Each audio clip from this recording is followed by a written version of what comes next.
Morning mga kabaro. Dito pala kami ngayon sa baba.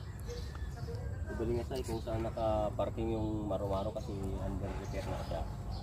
Pina-repair ko. Ngayon, hindi makapintura pa dahil makulimlim. Mamaya pa siguro. Chinik ko nga pala yung aking crudo dito na iniwan. Na hanggang dito pa yan, naglalaro sa 3 litro pa. 3 litro. Linupin nila. Tinira nila ba? Sinipsip. Shoutout nga pala sa nagsipsip ng crudo ko. Sana pare-pares lang tayong ng hanap buhay dito sa dagat o laot.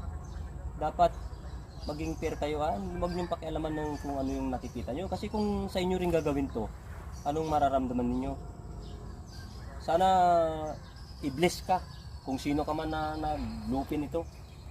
At hindi naman natutulog ang Panginoon, nakikita ka sa lahat ng ginagawa natin sa buong maghapon o pagtulog natin. Nandiyan yan, nakatingin sa atin. Kaya shoutout kung sino tumira ng aking crudo dito. Nandito lang ang mga gamit nito, hindi ko binababa.